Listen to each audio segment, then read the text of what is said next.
All Good right. morning, all. Good morning, everyone. Welcome to our monthly California Disaster Strategies Coalition Systems Change meeting.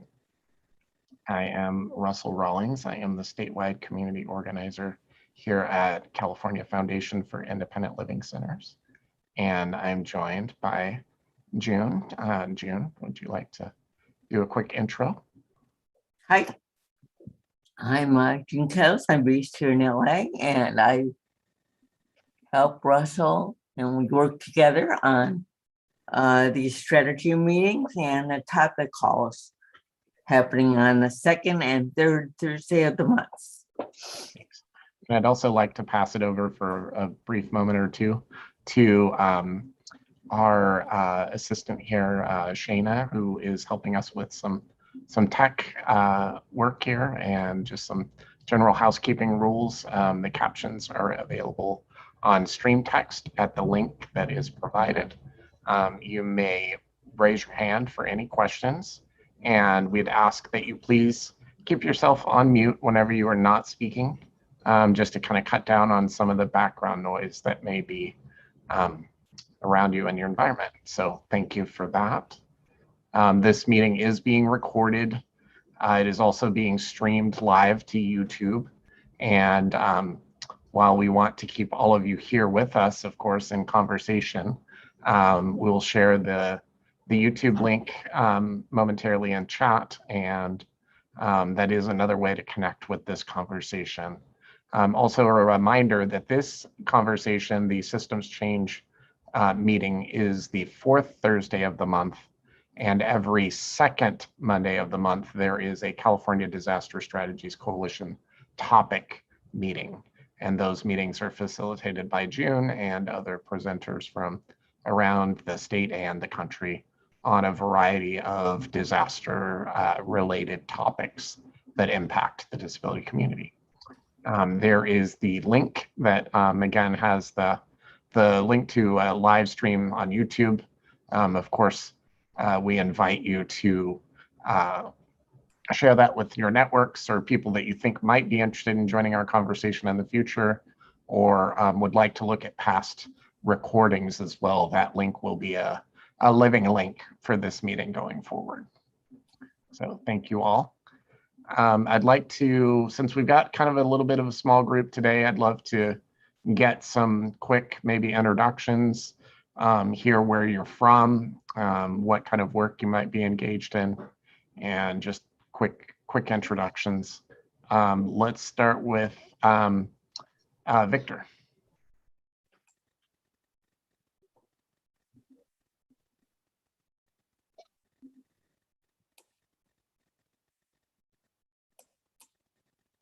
Okay, let's move on to Ian Spark.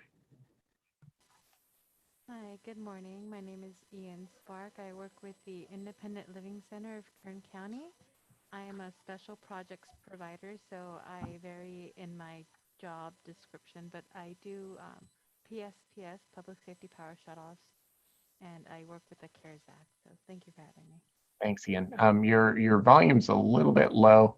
I was able to hear you, but it was really faint. I don't know if it's something you can control or not, but it might be the mask. might be. It is a little better when you hold the microphone close. So thank you. Okay. Would you like me to repeat myself just in case? I saw someone couldn't hear. I was able to hear you, but I'm not sure if others. I'm seeing head shakes, so maybe it might be helpful. All right. So again, my name is Ian Spark. I work with the Independent Living Center of Kern County. I am a special projects provider. So my job duties vary. I mostly handle for now public safety power shutoffs, and I also manage the CARES Act, or I assist with the CARES Act portion here. So thank you. I hope Great. that was better. Yes, that was better. There might also, I don't know if it's helpful or not, but you might be able to find some audio controls down in the bottom of your bar. Maybe your microphone volume might be able to be adjusted upward. It might help. All right. Thank you, Russell. Yeah, no problem. Okay. Let's move on to let's do Bruce. Let's go to Bruce. Yeah, good morning, everyone. My name is Bruce Morgan. I'm with Rolling Start here in Southern California, San Bernardino, and I am the emergency manager, public safety power shutoff coordinator for San Bernardino County, Inyo County, and Mono County. So quite a territory. That is a very large territory, yes. Alexander.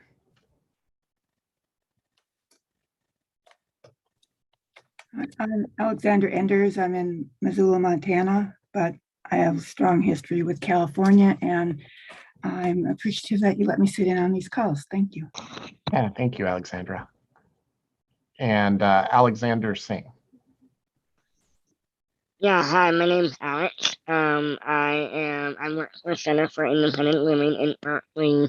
I'm an information referral specialist, and I also do assistive technology, INR, and personal attendant service, INR, and I help out in the social media and website department, so media team. Great. Really glad you're here. I think the second part of this conversation today will be something that I hope that you can contribute some ideas to. Thank you. Jordan Davis. Hello, my name is Jordan. I'm with Disability Rights California. I'm the Equal Justice Works Fellow doing the Disaster Resilience Program. And I apologize in advance, I'll have to leave early because my organization has a meeting, but thank you. Thank you for being with us, Jordan. Victor.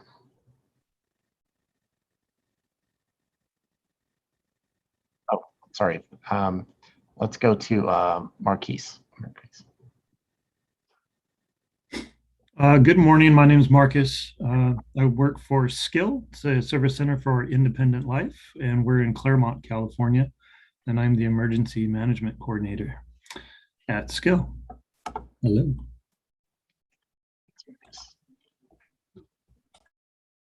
All right, and Sydney.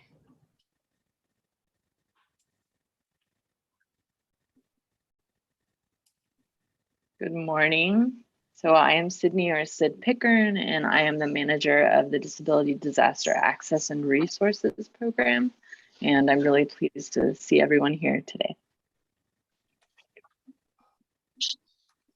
All right, so let's dive into our first part of our conversation, which has been that we are discussing how to move forward on talking about holding DME providers accountable for providing some information whenever they are distributing battery-powered durable medical equipment to consumers.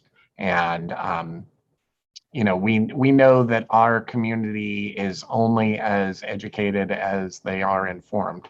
And when consumers receive a new battery-powered device, they're not necessarily told that they need to think about an issue such as a power failure or any kind of power disruption. So I'm curious to see some of what you've been thinking of, or what are some of your best practices? What do you do now?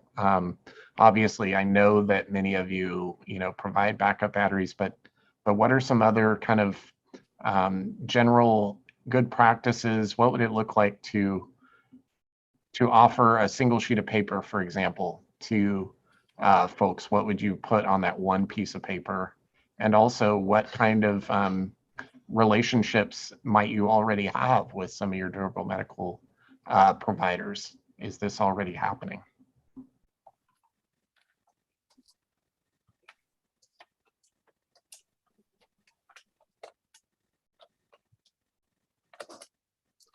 Russell, this is Bruce from Rolling Start.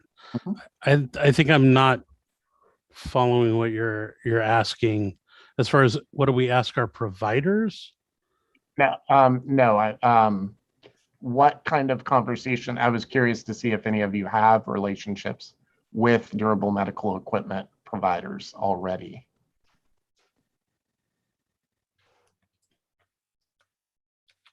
I know some of the centers might, I think there's an opportunity there. So June, do you maybe want to?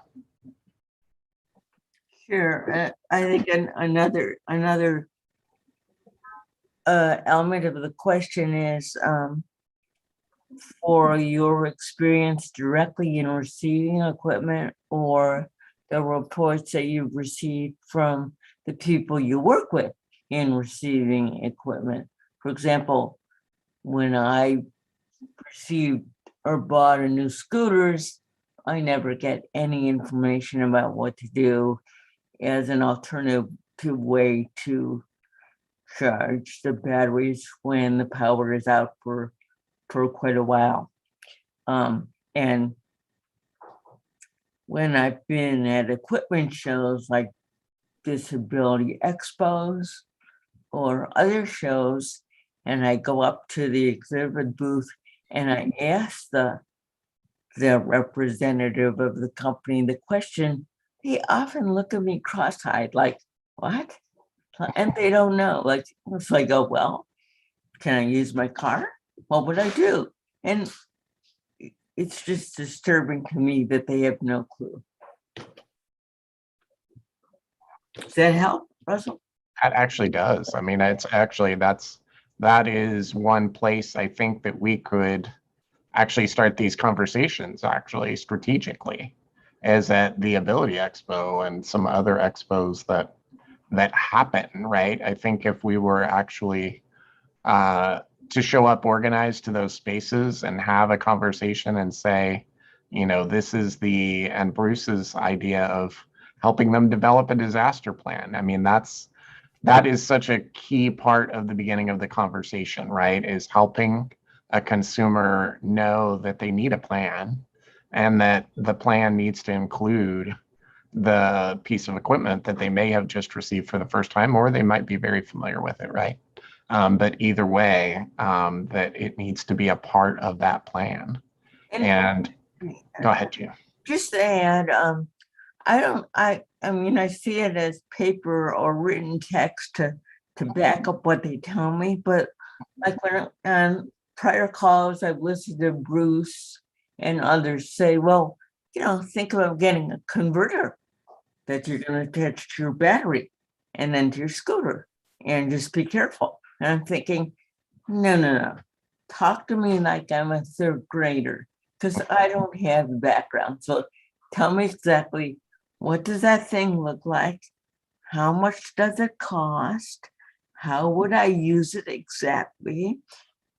And help me determine, do I have the ability to do it myself or would I need help? You know, show me it in pictures, not just text, in language and clarity I can really understand. So, I mean, some of you have really good ideas on this calls that I've listened to, but sometimes it goes over my head because I don't know how to make it into the kind of simple language that I need. So, yeah, Bruce. Yeah. So one of the things that I discuss with many of the consumers who have called me and said that they have a piece of equipment that they use, and they have an issue if the power goes out. The first thing I try to do is I try to find out, well, what kind of piece of equipment are you using? Many of the pieces of equipment that we use, and I'm just using this for an example, this is just the cord to my computer. Okay. Now it has the regular household current plug on it, but all these plugs going into computers, generally they have these big boxes. Now, what are these big boxes? What they do is they lower the voltage of what your computer uses, and they allow you to plug in a lower voltage into your computer. Okay. Well, many of the things like CPAP machines, ventilators, other pieces of medical equipment officially actually run at a lower voltage than what household current is, and that voltage has to be dropped down. All right. So if I'm asking someone, well, what kind of CPAP machine do you use or BiPAP machine do you use?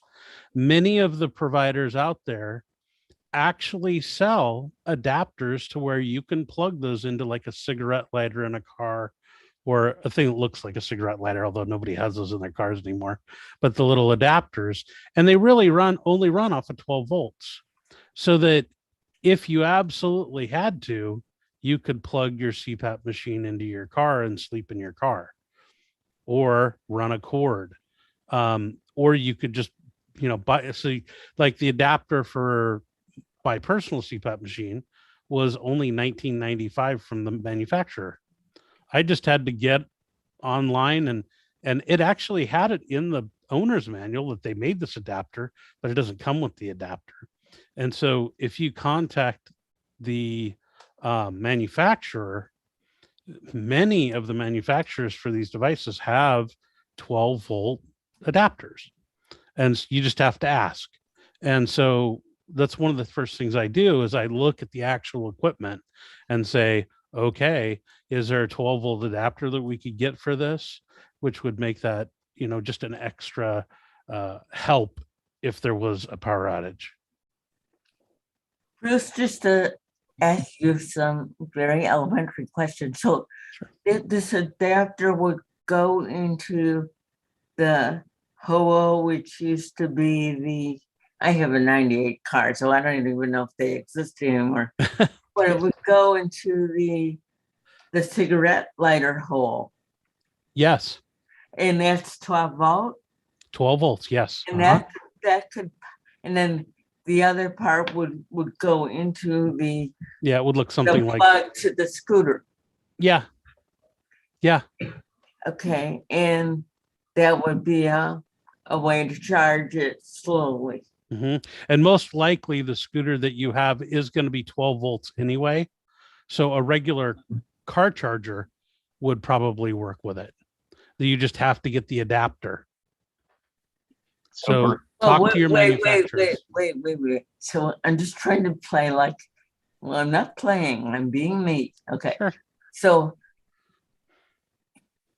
attaching something to my car battery is a whole lot harder for me than putting something in that 12 volt thingy on the dashboard. Yeah, I don't know if I'd necessarily recommend people using the little clamps to attach to your scooter. That might be it can be hazardous and not, if you don't know what you're doing, it can be a problem.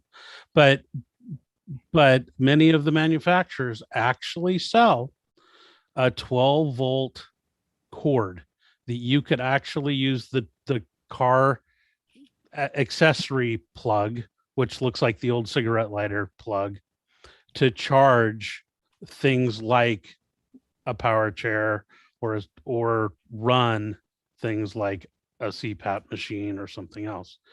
Now, there is also something called an inverter. And I mean, anybody that wants to ask me about it. And what that does is wait. Let's go ahead. Stay simple. So again, because our goal is maybe to create some tips for everyone out there. So like my friend Alexandra, she has a brand new car, and I think I saw in her car, she actually has a way to plug the regular plug into something in her car, or whatever that's called. So I could actually take the scooter thing and just plug it in. Do all new cars have that? No, it's an option on a lot of cars. Most likely that car, and you can correct me if I'm wrong, but most likely that car is something like an SUV that people would use for camping or that sort of thing. It is a common accessory that they put on a lot of SUVs now, but it's not on every car. Okay. But there's a little box that you can buy, that anybody can buy, called an inverter, and that will plug into a cigarette lighter or accessory plug in a car, and it will give you that 120 volts, that regular household current, like what you're talking about. Now, they're limited, and without trying to get too complicated, they're limited as to how much amperage they can draw. So you might have to have the car running when you're using that. But with an inverter, Inverter, and you can just Google it, and I guarantee you'll come up with tons of them. You can actually plug things in that are just your normal household current everyday plug into those, just like the one I got sitting in front of me here. Okay. So if you were going to start, a conversation, Bruce, with someone like June who was coming to your center to ask for advice, you would start by putting together a plan, right? That would include all these devices. And then you could say, strategically, you could say, okay, this device uses this amount of, voltage and current. We have found an adapter that will work in this situation, as, maybe your vehicle then could become your secondary source of backup. And, I think this is really valid. I think it's an addition to, it's something that most people, or more people might have access to. And in many ways, it might even be preferable to pursue that avenue over the Yeti or something like that in some cases. I use it as a place to start. Now, it most likely wouldn't be preferred over the Yeti, because the standard car battery is only going to have, so much energy storage in that. The advantage is you can run the car and charge that battery. Right. But it's by starting at the beginning with what equipment do they have and what are they using, you can start to put together. I've sat right with the person next to me, this is obviously pre-COVID, and just looked at the company's website of whatever their machinery is and said, okay, let's look at their accessories. Let's see if that's available. Let's get them on the phone and see, what they have available. And this is something that, the independent living centers and folks that are in the disability disaster access and resources world are really skilled at doing. And certainly we can continue, that's why we're here, is to help build that capacity. So I really feel like, circling back to the beginning of this conversation, figuring out how to connect folks to these conversations and this resource is the most important and powerful thing we can do. And June, I also want to flag too that you had a brilliant idea, honestly, I think. And that one of the places we could start by doing this too, and we don't have to, this doesn't require us to pursue legislative advocacy. It just requires us mapping it out and starting to become kind of a, evangelists about the importance of doing it, right? Is to look at when these expos are and to start showing up. And I'm kind of wondering what developing the, again, the one page or even a web portal, or ideally both, right? We could include a link to a web portal. But what kind of, what would the language look like? How would we help people get from, I don't know anything about this, to I feel now like I have a support and a place that I can turn to. So. Well, I definitely think that between Bruce and I and looking at screen text, our notes, we could do a understandable tip sheet on how to do this, because I would slow Bruce down. For example, I would say to Bruce, because Bruce knows way too much. And he's talking over my head half the time, and I'm still thinking, so Bruce, do I have to turn on my car to make this work? Because I'm thinking I can put my scooter into my car using a lift that runs off the battery without turning on the car. But would I have to turn on the car to to use this inverter? See, The I quick, don't even know that.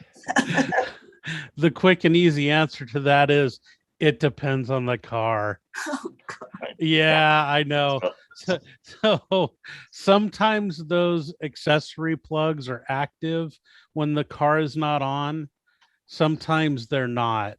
So, and the reason car companies do that is they don't want you plugging in some appliance like a mini refrigerator and leaving it plugged in overnight or for 2 days and forgetting that you plugged it in. And so when you come out, your car battery's dead.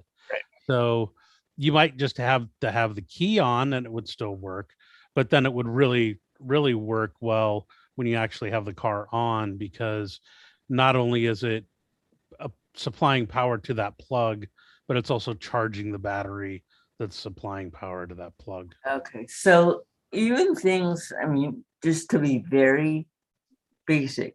So June, you have to take the car out of the garage to turn it on. You can't do it in the garage, which means you have to, move the scooter out of the garage too, which means it's got to be in a safe place so it just doesn't disappear while you're Yeah. charging. So there's detail here to really think through with people. Yeah. And being in the car in a closed garage with the engine on is, well, I mean, it would get rid of all your problems, but it would get rid of you. Not a good idea. Yeah. So I just want to say that this is really helpful, and I think we should definitely do this. But my advocacy stance is that we should hold that our goal should be to hold the providers accountable. And the only way I can figure out how to do that is also working on legislation that mandates that they do this. As we do the other stuff too. Absolutely. Absolutely. Sorry, I didn't mean to indicate either that I think that the expos are the only path. I think that they are a path to getting the conversation started. And I think they're a path toward, making all of this feel less scary to them, because I can, there's going to be pushback. The providers, DME providers see dollar signs and they say, oh, this one sheet of paper is going to cost me so much money. And that's what they're going to look at initially. But I think if they have the opportunity to have the discussion up front and also see that it's actually a boon to, it's a benefit to them, because one, it makes them look like they know a piece of the conversation as well. And, then they won't have to look at you cross-eyed, June. So that's their out, that they no longer have to look at people cross-eyed whenever they say, what do I do in case of a disaster? So in my opinion, it's a win for them. And I'm kind of wondering if in addition to, obviously, I think you're right, we probably have expertise here that could generate that sheet fairly easily. But I'm curious as to some of the folks that are here with us that have joined, like Bruce, what are you doing to kind of make the conversations more accessible now? What are some of the strategies that you're using? Are you looking at each of these devices individually and saying, making these kinds of plans, or how does that work for you?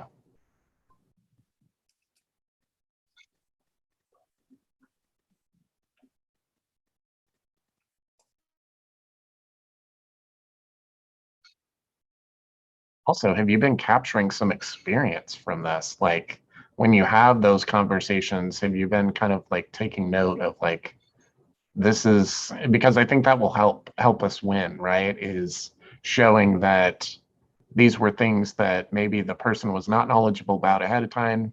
They had a lot of questions, but here I solved this problem here. The consumer now feels more confident and has strategies and plans in place. So I just think these will be powerful tools as we move forward, because we do want this to happen. We want to see it real.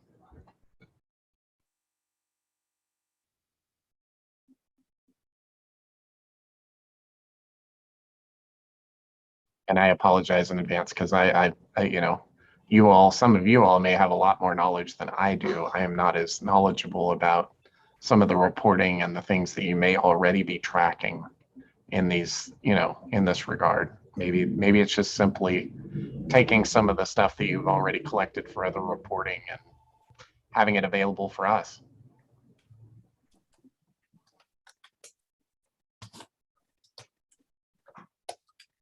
As far as tracking, if we're just talking about tracking, I mean, it would be something that I would normally track as a conversation with a consumer regarding, you know, disaster preparedness and sustainability. So it would go into our monthly reports as, you know, interactions with consumers. Cool. So yeah, I mean, a lot of those things are things that you might be already tracking. And so if we had a way to collect all of it and show that these are the amount of like statewide conversations that have occurred on this topic. You know, I think it would be helpful as all of you work with people to, I mean, I'm going to go and look at the instruction manuals that I've received and see if there's anything in there, because I think it should be not only integrated into maybe a website and an accessory from the manufacturer, but it should be documented and described and talked about plainly in the manual that you get. I agree. I think you're absolutely right that we should also ask that these companies, you know, do, again, they'll see the benefits. I mean, Bruce shared in chat, I'll verbalize this because not everyone may have seen it. Bruce said, ask the equipment providers to at least make an adapter to run off of 12-volt car adapters. They can sell them and make more money. I mean, that's like a new product line. I mean, and they may not even, really honestly, chances are they don't even need to make anything. They just need to connect with someone who's already developing that adapter and sell it and in their space. Well, can't you go, Bruce and others, can you go into a store like Best Buys and find something like this for Pep Boys or Home Depot or whatever? Unfortunately, there's not a lot of places left that sell these kind of electronic adapter things, you know, and it's harder because you can't really go in it unless there's a specialty electronics store in your area. You can't really go in and talk to somebody if it's all on the internet, right? And that's where we've lost, you know, the ability to have these conversations in places like Radio Shack with people that know a little bit about power and electronics. In Orange County, there's a place called Orvac, ORVAC, and realistically, I have bought many parts and made adapters, you know, using, but that's, you know, you have to have a little bit of skill using a soldering iron and know what things you need to buy. You know, it's kind of a special thing, and you technically could, you know, build stuff yourself. It's just you gotta have a little bit of basic electronics or electrical knowledge that most people just don't have. And so, you know, that's why I say start with the providers, whatever company is actually building the thing, because believe it or not, many of these pieces of medical equipment are sold worldwide, and worldwide in places that have very limited power supply. And so they do design most medical equipment to run off a lower voltage than we have here in the United States. So many of the pieces of equipment are designed to run off of, say, 12 or 24 volts because they need to be used in the field. A lot of the stuff that paramedics carry today, you know, it's designed to run off the power from their trucks. So from ground one. Like I said, even computers, your standard computer, I have just a standard laptop computer, and gosh, it has one of these little boxes that lowers the voltage and the amps of the power, and it has to be lowered for the computer to run off of it. Your laptop computer that you've got sitting right behind you, June, that actually has a very low voltage battery in it. That's what it actually runs on, is that low voltage that's coming through, not 110 volts, but probably 12 to 16 volts. And so that's why you can unplug your computer. And if you look at that box that you're holding in your hand, that plug in your hand has probably a little sticker on it. And it'll tell you what the input is, which is probably 120 volts, but that it will also give you the output. So on the box itself, Right. it's got a What's 45W on it, but the 40 barcodes in the print, I think a magnifying glass. Okay. Right. I need one of those too, trust me. No, if anybody would need, just not readable. Okay, so One of the things that I do is I take my phone yeah, and I take a picture of it with my phone, and then I can blow that picture up if it comes out clear enough. This is a wonderful assistive technology demonstration. Right. yeah, you're right. I have to do it that way because I can't. So I just took a picture of my laptop, okay, and it says input 100 to 240 volts. So that means you could probably plug it in Europe, and the output of that little box is only 19 volts. So the computer really only runs off of 19 volts. So if you got an adapter and you went to an electronics store, and say your power chair took this special, type of adapter, and said to somebody in an electronics store, I need a transformer that will change 120 volts to 19 volts, then they should be able to help you. Or give you something darn close. And darn close with a lot of electronic stuff is pretty good. Well, we have to, I will say though, for the safety of ourselves and our consumers, that we want to be really careful when we're doing those kinds of things. And that's, I think, looping back to, again, the importance of getting the equipment providers to take a lead role in this and saying, that it's so important. Yes, we are, people with disabilities are the most, I think, adaptive and creative and engineering oriented folk probably around, just out of our life experiences, right? But certainly, I think leaning in on providing this advice to the equipment providers and having them really step up to say, okay, now we've got this, solution here to a problem, and we can offer it to everyone. I also see Alexandra Enders has shared in chat. Have you considered the pool of knowledge in university engineering schools? This sounds like a good student project. Example, Stanford, UC Berkeley, Cal Poly, etc. Where there are biomedical engineering schools in California. Where are there biomedical engineering schools in California? When I was in California, I was a client in several engineering classes.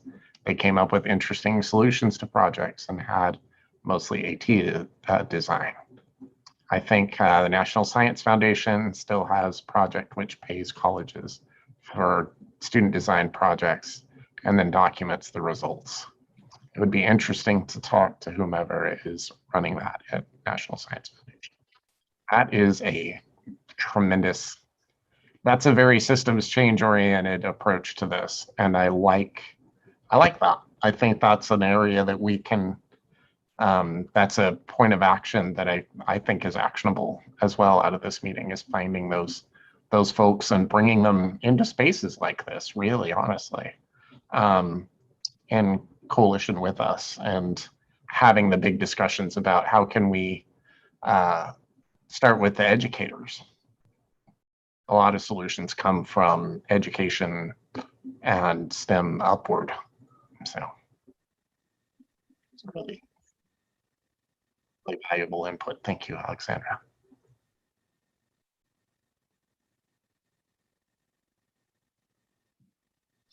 Does anyone else have anything to offer this, June? Do we, to kind of move us along on this conversation, do we feel like maybe we could put together a draft of that initial sheet, and maybe just start thinking about, okay, now the next part of the conversation is, where are the strategic conversations that we need to have to get this done? We're coming up on January, and I'm not sure how many of you follow the California legislative process, but that's when all the legislators want all the new ideas about what to work on. Well, in terms of tips, I think between your screen text notes and some of the subject matter experts on this call, and me, who I think can be a reviewer to make sure it's understandable to people who don't have a clue about this stuff, including when and when not to turn it in the car.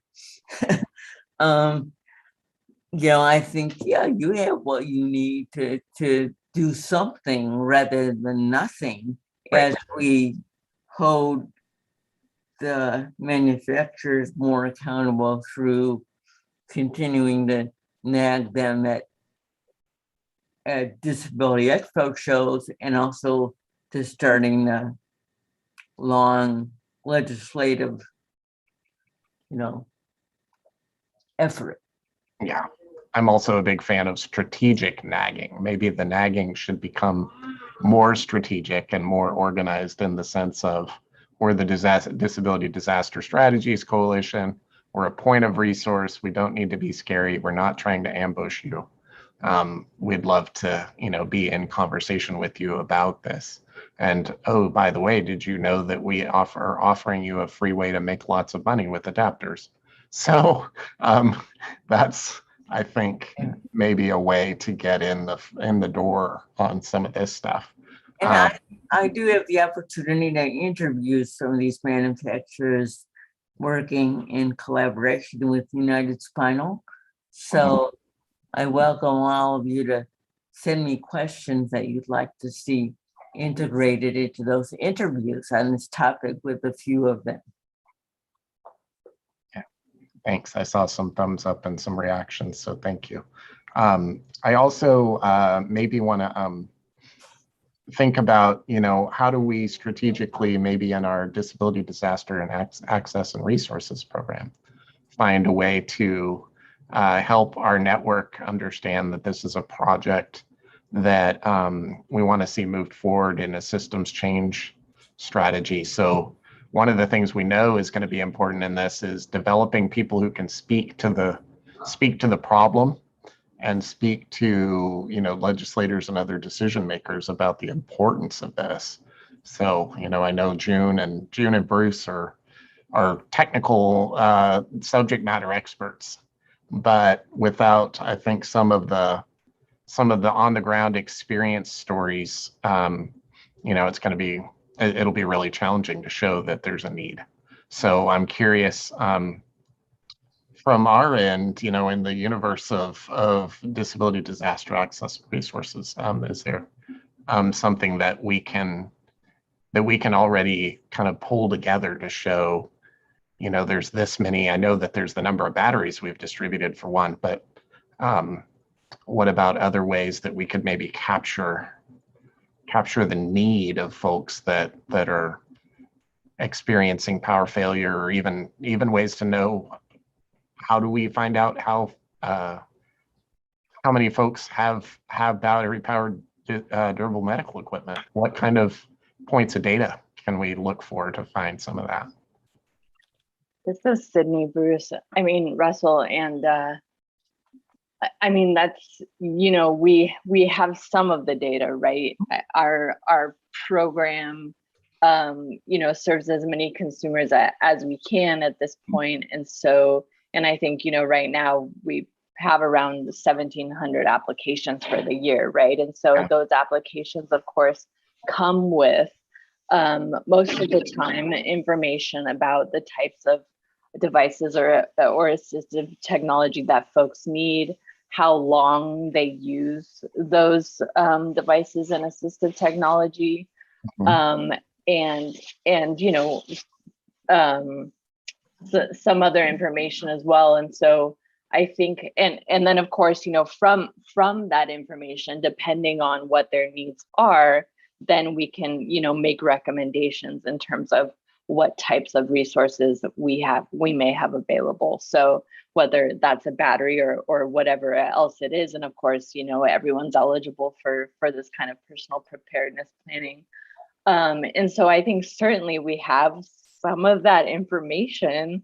And I would say we are probably like the leading program in California that has such specific information. But again, it's not complete, by any means, but it can certainly give us a snapshot into the need. Yeah.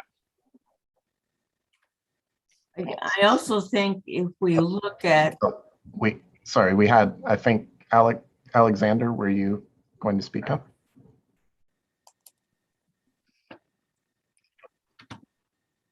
Actually, if I can speak up on that one, developing the data, please do not use only the Empower data.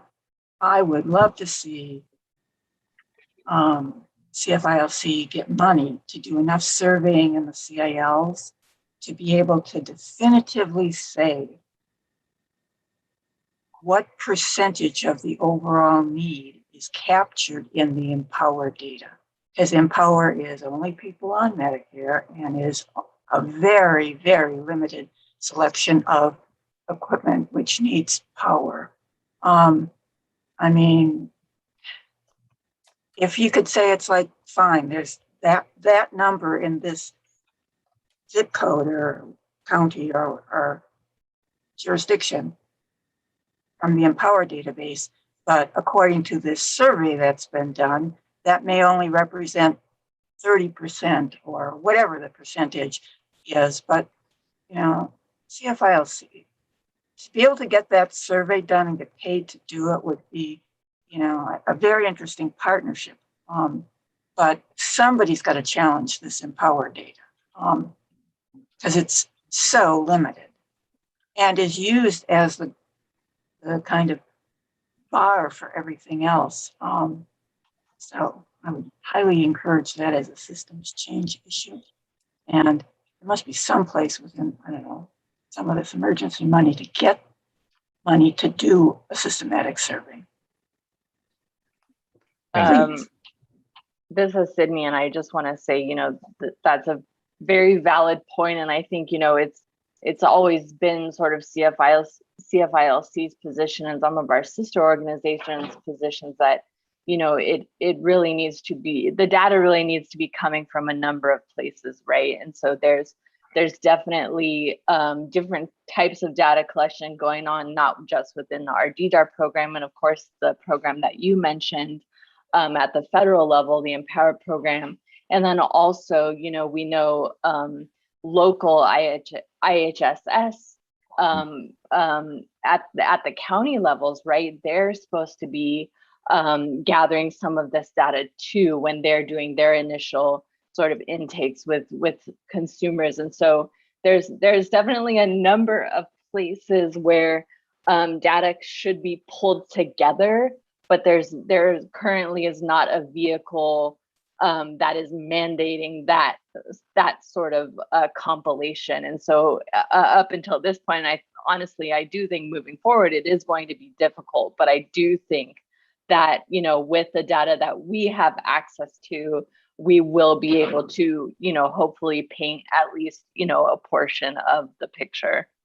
in Sydney this June, and And Alexandra, I am concerned about CFILC alone going down the data rabbit hole because I know what their bandwidth is. And I would not put this on CFILC. It needs to land somewhere, but I think we also need to remind each other that we are talking about a very broad group of power users, not just mobility equipment, but CPAPs and BiPAPs and electric beds and home dialysis and feeding tubes and infusion pumps and oxygen concentrators and suction pumps and ventilators and temperature control issues and lifts and hearing aids and sound amplifiers and speech generating devices and environmental control systems, the Alexa and the Google Assistant and the thermostats and the lighting. And so someone should do this, yes, but I think just giving people this overwhelming list, legislatures, people can identify from not being able to open a garage door manually to, all of these other things. This is a huge issue for a lot of people, lots of people. Look at the list, it's huge. Yeah. I've shut up. Thanks, Jim. Thanks also for acknowledging. I think, well, for one, we all know that this is big work, right? Like it's not small work.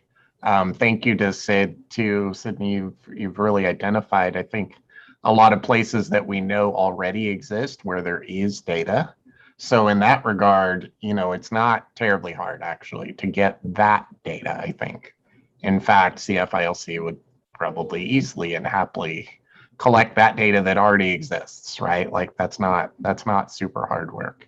I think that, of course, the challenge is analyzing the data that we will, as we get that data in, we have to look at it and say, okay, how does it how does it help leverage this issue, which is that we need a convincing argument that there needs to be a sheet of paper. And really, honestly, I think we're already getting there in a lot of ways. And I want to also say that there's some really good comments in the chat, including one from Ian, who says, a few good questions. Is the goal to obtain more qualitative data, personal stories, to help paint a more detailed image before we connect legislatures if necessary?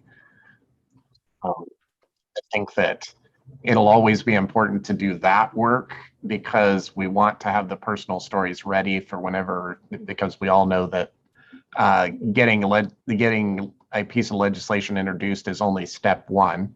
Carrying it through is the hard work and making sure that it makes it all the way through the process. So personal stories are always important. And I know that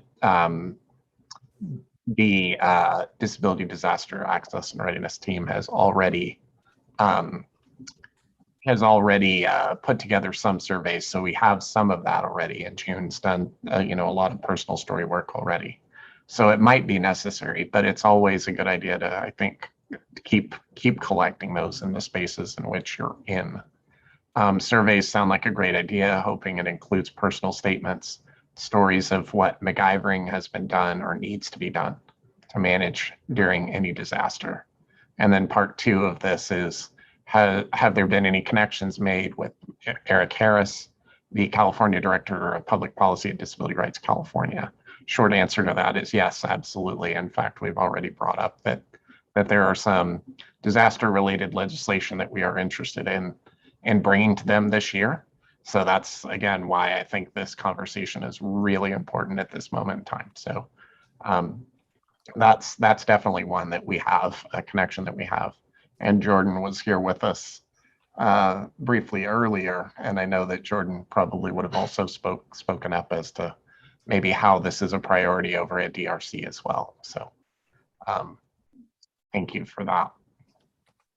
I think to get back to Alexandra's, I think point is that we need to be leveraging folks Oh my gosh, Jim, you just gave me a bunch of acronyms that I don't recognize a single one of those. Um, Alexandra, your point as to getting funding for the research of problems, and in particular this problem, is really valid. I think we should always be asking for more assistance and help with that. And June, I'm going to turn it over to you, maybe to help me decipher what you've just put out. Yeah, Alexandra asked who should do this. My answer was RESNA, which stands for something, but they're good equipment people and technologists who work in this space all the time. There's also funded by the government, the National Institute of Disability, I don't know, Independent Living Research and Rehab, NIDLR.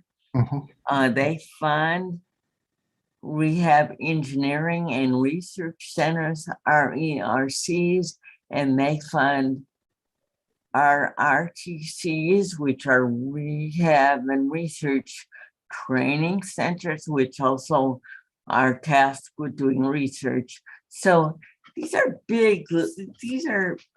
funded projects for which this could be a priority at some point. I don't know. Alexandra, what do you think? This is Alexandra. It's like, the funding out of some of these federal programs, like the rehab engineering centers and the research and training centers, is so targeted at this point. If it's not already in their priority, they're not going to do it. And I don't know if there's any group in RESNA that would take this on as a volunteer priority.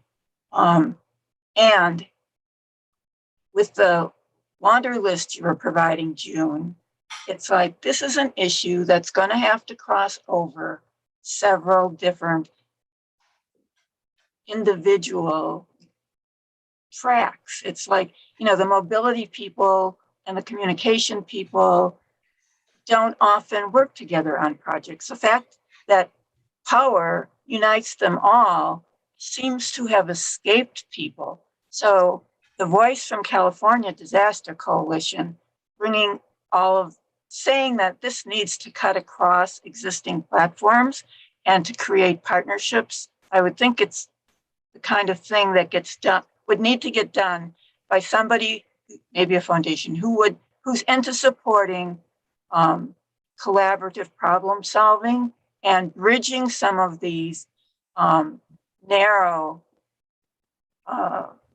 tracks. Like, the mobility folks that, make the mobility devices, I've got a huge network, but even getting them to do things like, you have to make your website accessible to people who can't see is a challenge. It's like, They don't think of it.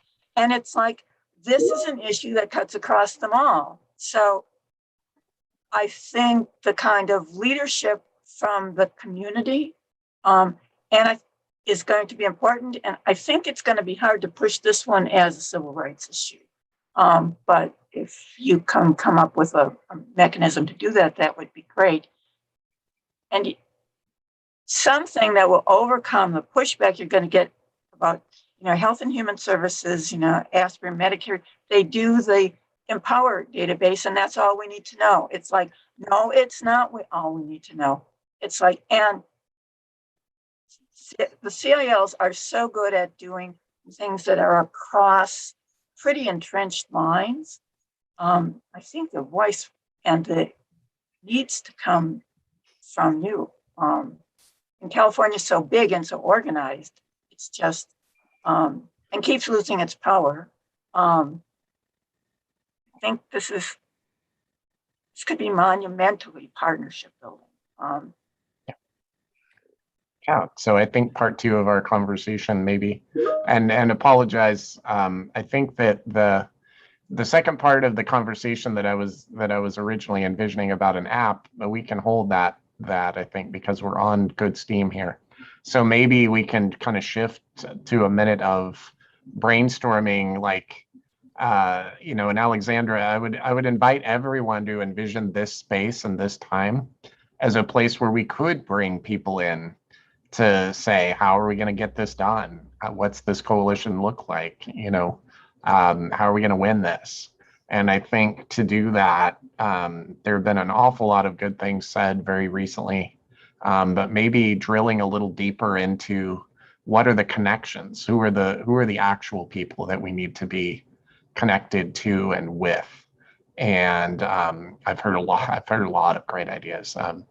Big organizations that I know have a lot of power, like NIDLR and ILRU. Those are good partners, right? We need to figure out who maybe they don't have all the solutions, but maybe we want to bring them along because we need them to know that this is something that we're doing. But I want to just connect the dots, Jude, and say this data desert that we're talking about. Mhm. Can't think of a term, but That's excellent. I love data desert. It's definitely a conversation being had daily by people dealing with COVID and disability and vaccines and testing. This is a parallel conversation that needs to be merged, because we are obsessing about this data in terms of daily, in terms of the data gaps and how huge they are across our issues. In the end, it all comes back to just being simply seen in a lot of these spaces, right? Like how are we visibly represented at all?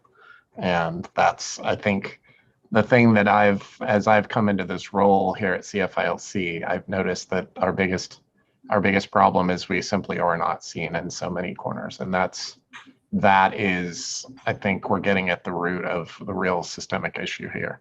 And that's that by doing this work, we're actually elevating that. We're switching the narrative away from the default of we'll worry about that whenever it's a problem to we need to know in advance what the problems are and actually start making solutions and developing better. Russell, this is Sydney, and I also was thinking too, and this has probably already been discussed, but in terms of making the argument as to why managed care plans or DME providers need to be involved in this space, and so I think that that's another question that we need to be ready to answer, and whether it's the social determinants of health and that emergencies and disasters all play a role in a person's health and well-being, whether it's this is how a person actually survives an emergency or a disaster, whatever it is. I think that sort of piece, why should it be the healthcare industry and not local government, for example, or not, which is always the case, why is it not on the person with the disability themselves to be responsible? And so I think that that's definitely another piece of this sort of the process of this advocacy.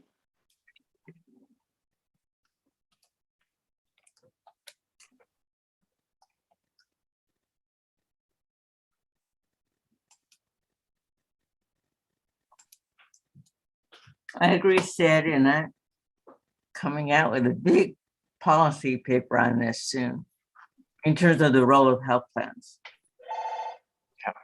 June here. I think that's an excellent tactic too. I think that we should also consider the role of healthcare providers also in this particular context. I think we also need to do something about the role of durable medical equipment providers, for our specific task here of expanding this conversation. So I'd say maybe we have several actionable items ahead of us. I think for the purposes of our coalition, June, do we feel that we could at least maybe start brainstorming again the simple single sheet resource. And I personally am in favor of not solving all of the world's problems on one sheet of paper, because I think that right now we're still so far away from having all of the detailed conversations about how power works and all of these, those are not things that average, that people can easily know. It's not accessible. And so I'm thinking maybe connecting folks to the DDAR world is really kind of the most urgent priority right now. And maybe if somebody else can help me understand if there needs to be more to that, or what does that look like? So June, I think what you're asking is what is our next actions here? Yeah.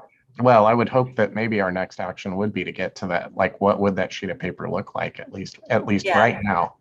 I think it looks like Bruce would take a lead, and maybe some of the other people, Ian, Victor, take a lead on just putting the bullets, down as content, so we can begin to massage it, label it a work in progress, ask for other input, because it is a work in progress. The more reviewers we have, the better it is in terms of understandability. And it needs pictures.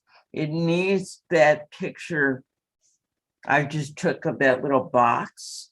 So with arrows, here's the output, here's what that means, here's the other thing, here's what that means, here's what you look for. Yeah, I think you guys can do this easily, and you're probably doing it already. It's just, how do you make it available for more people? And I'm glad to volunteer my time as a reviewer, but then not a writer.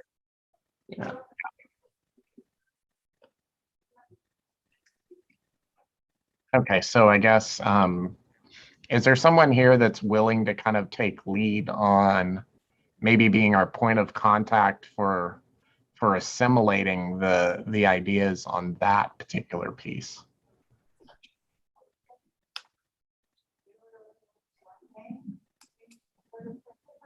And I'll be honest, I'd love to take it on, but I am facilitating an awful lot of things in the Do network currently. So I'd love to spread this a little bit and have some additional, I think, folks empowered to organize alongside us.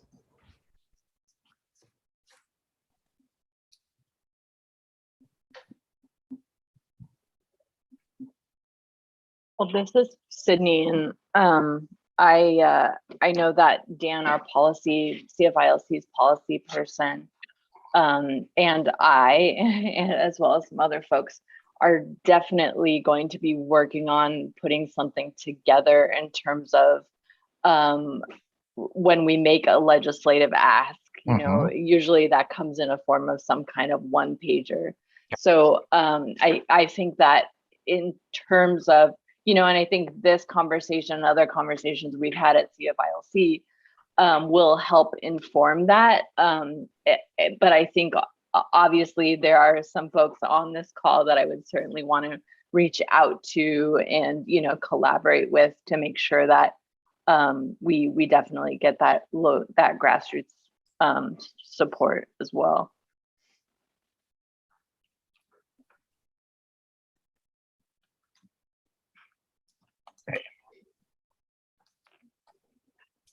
I think it's also maybe an opportunity for, and I also want to acknowledge Alexandra's comments.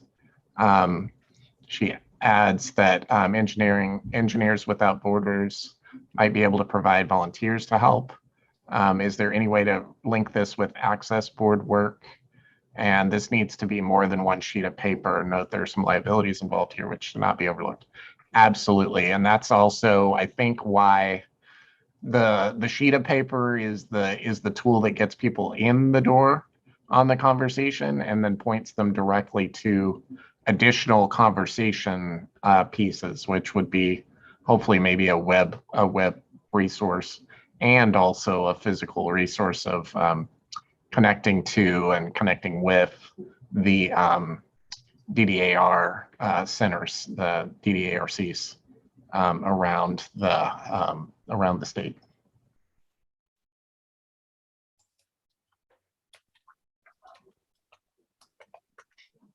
Okay, and this is probably, again, these kinds of discussions and this kind of work is best done in kind of small focused groups, I think, and maybe June and Bruce and Alexandra too. I think some of the things that you've offered to this conversation have been really helpful, and maybe with the help of Sid and the team here, and Dan, our public policy manager who was mentioned earlier. We've got a team perhaps, and we can get this moving forward pretty quickly. I think I really feel very inspired that this is something that could really be very actionable this year. Hey, Russell, just a reminder, I think that stuff in the chat is very valuable. Is there a way for you to capture that and post it with under the YouTube video as an attachment or something? I think that we can, is Shayna still here with us? Hi, Russell, I'm still here. Great. Shayna, would you mind capturing the chat when we end the meeting and just kind of incorporating it in the notes that you're already taking? I will take care of it, Russell. You don't need to dress it up in any way. It just, if it's available, I think we can pull what we need out of it.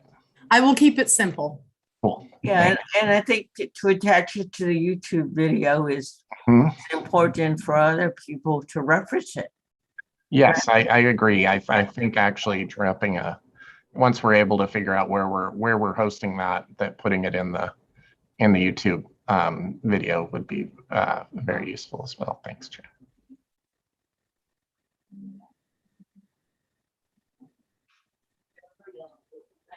All right, we have about 15 minutes remaining, so I can open this up to kind of expansive, like other thoughts on this particular issue. Is there any piece of the conversation that we might have like missed or feel are missing right now?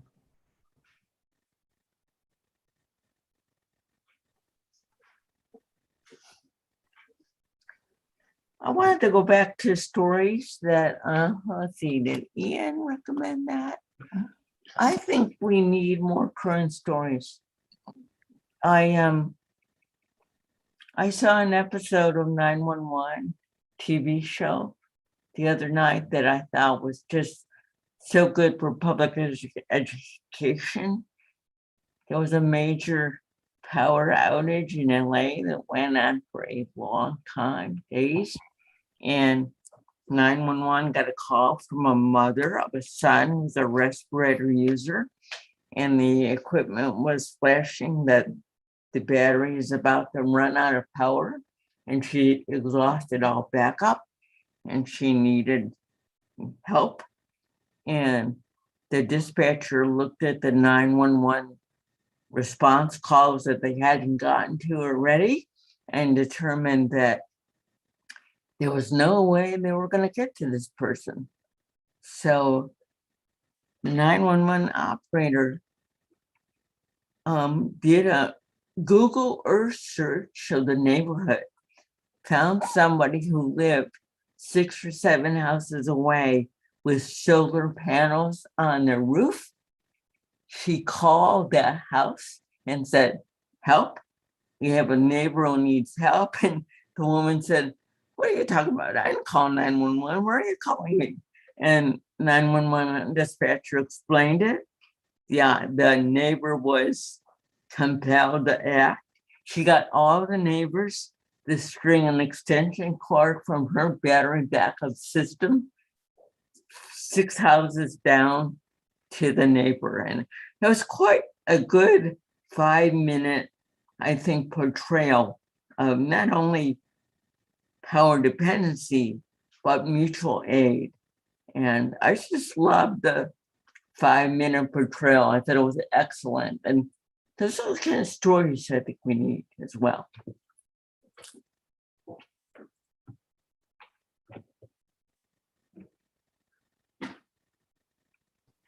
That's really cool. I think finding a way to, as we go along, is really valuable. And Alex says, yes, they saw that one too. Loved how the neighbors helped them. Of the year territory, I'm assuming, for me. I agree. Yeah, that operator, by the way, was just she was a real young kid, and she was just so innovative and flexible, and her problems. It was amazingly good.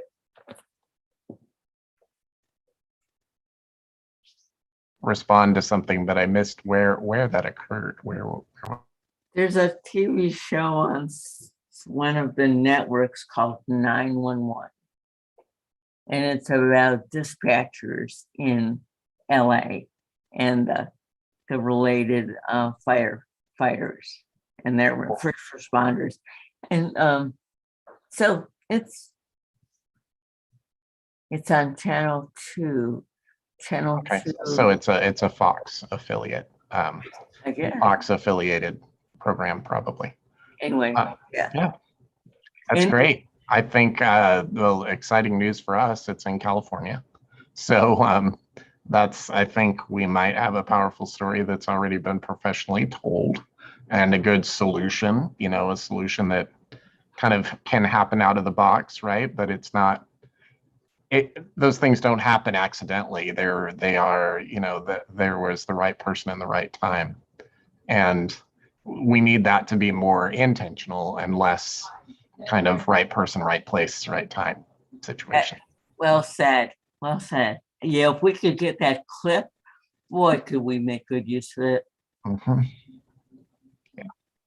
Cool.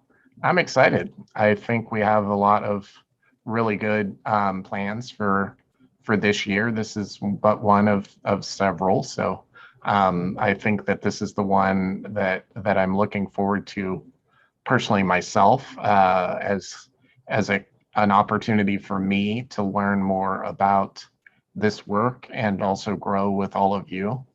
I'm looking forward to our next meeting, in which we will actually start to break down some of this into where are the points of contact that we need to make, and what does our resource look like? Like, what is that one sheet of paper? I know that it's not going to capture everything, right? But what does the one paper look like, plus what are the other resources we need to have quickly available for folks that we need to be able to express and provide to people. So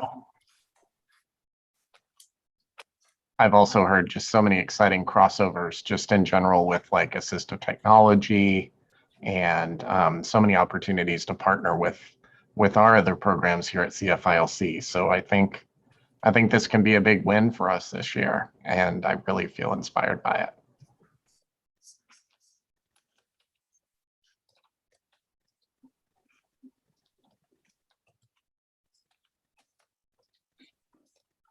And so again, one of the things I think that will help us win and also be more influential in general is to be more aware of the work that we're doing and help spread awareness of the work that we're doing.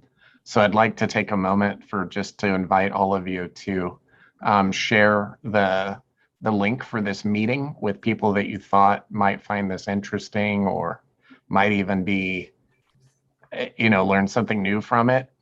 Please join and subscribe to our YouTube feed on YouTube. We feel like a lot of the work that we do, not just in this particular conversation, is valuable and important. So please take a few minutes to look at CFILC's YouTube channel, and also follow us on Facebook and Twitter and Instagram as well.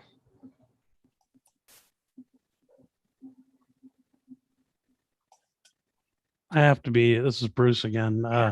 Russell, I have to admit, I don't think I ever heard anybody say that there was a CFILC YouTube channel before. If I'd have known that, I would have been sharing that a long time ago. Oh gosh, yes, we are present on all of the social media platforms. We are, again, we're growing our capacity as well. Cameron, our communications director, is usually here in this channel with me. However, he's already gone on to his next event, and thank you, Shayna, for sharing that. Shayna, would you mind resharing that maybe with, instead of just starting with tiny URL, if there was also an HTTP? Hey, Russell, I'll do that. Gotcha. Thanks. Cameron. Thank you. Thanks, Cameron. Thank you, Cameron. Thanks. And Russell, Cameron. these calls, didn't they more recently start going up on the YouTube channel? Yes. This is a relatively recent It is development. new, Bruce. We're using YouTube as a place to archive all of our work because we want to show everything. There should be no secrets. Independent living and a lot of the work that we do, we often refer to it as, the best, the most awesome secret that everybody should know. And I hope that you'll all help us with being more social and public. There's a direct link. Thank you to the YouTube channel. Thank you, Cameron. And Shayna, I asked you, is there a way, what do people use to subscribe to the list? Because I looked it up today and it seemed like it was old information. So is there a new way by using a Survey Monkey interface or something like that?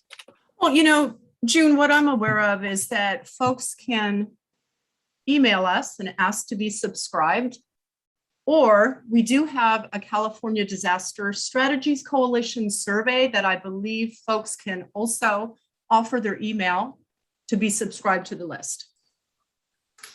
Yeah, do you have a way to post that so people can share it? Absolutely.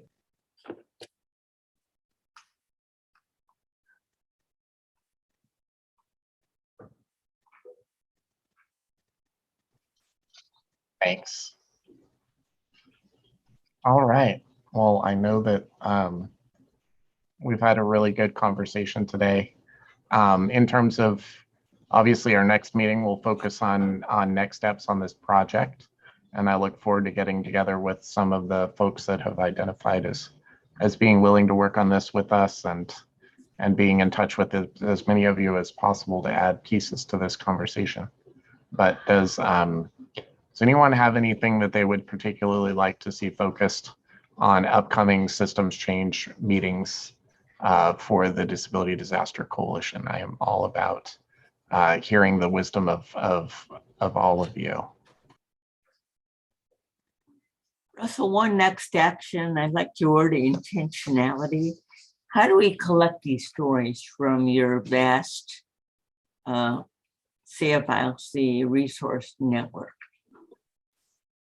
That is a question I will defer to some of our DDAR team. What is our best way to collect some of that?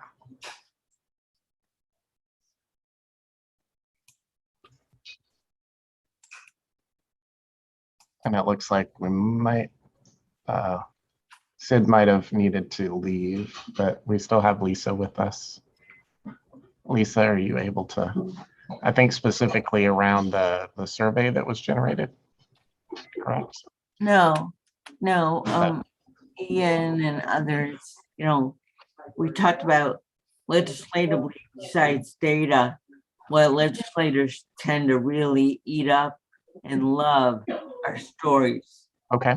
Kind of like the 911 story. Okay, so you're asking more around specific experience stories.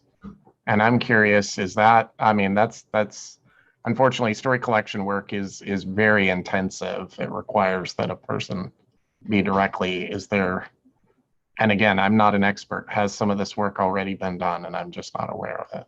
This is Megan. Each of the DADARs does submit success stories to us, and Cameron on our staff is the one who is responsible for collecting and holding on to them? Okay. So we do have access to those. And I think June and the team here, we can look to kind of organizing those as, you know, and reviewing them. I think that's one of our steps that we can take. Great. Thanks, Megan. Yeah, this is Lisa, and I've recently been going on to the websites of the various DADARs, and a lot of them have put their stories there and not necessarily shared them with us directly.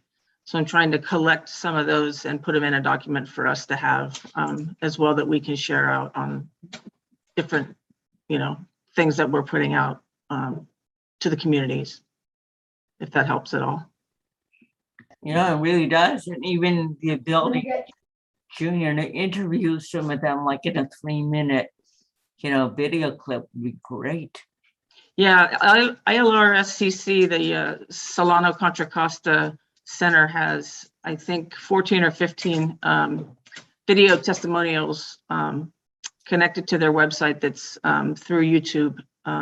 I haven't had a chance to go through all 14 of them in my spare time yet, but they're really good, and they have one good testimonial from the DADAR program specifically with somebody who received a portable battery. So we are starting to keep track of all of that stuff, and so I'm just trying to get it all put in one place where everybody's going to be able to look at it and grab what they want from it, and keep it somewhere universal, probably in our Microsoft Teams drive somewhere in one of the files. So Lisa, how do we look for what you just said, that DADAR Solano video? Their website is ilrscc.org.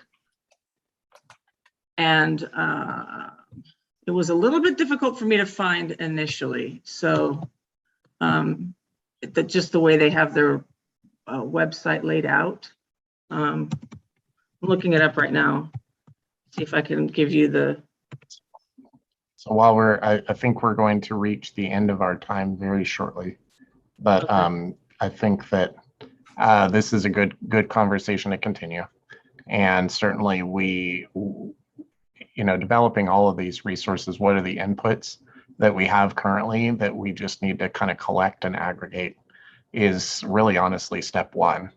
And then step two is what don't we have and where do we need to have something? And so some of that might be looking at the Empower database and IHSS program, which would be handled by the Department of Social Services. And there are many types of input, but we also want to always be thinking about in our local areas, how can we also individually collect these stories and help feed, because it will take many stories. Russ, so this is Megan. I was able to find ILR SCC's YouTube and shared a link to one of their testimonials in the chat, and you'll be able to see the other videos from there. Great, thank you, Megan. Yeah, thanks. Thank you, Megan. And it's on their website, it's in their section that says about us, and then go down five of the items there, and it says customer testimonials, and so they're there. They're listed right there under about us. Great. All right, everyone, we are almost at 12 o'clock. So I do want to thank everyone. I need to actually run to another meeting. So thank you to our captioners. Thank you to everyone here. And I'm looking forward to our next conversation. I'm really excited and fired up about this now. Thank you to everyone who's been here and been a part of this. And of course, feel free to email us on the coalition listserv if you have any ideas between now and then. We'd love to be in contact and have kind of an ongoing dialogue so that we're moving this along as quickly as possible. Thanks. Thank you, everyone. Thanks, everyone. Good meeting.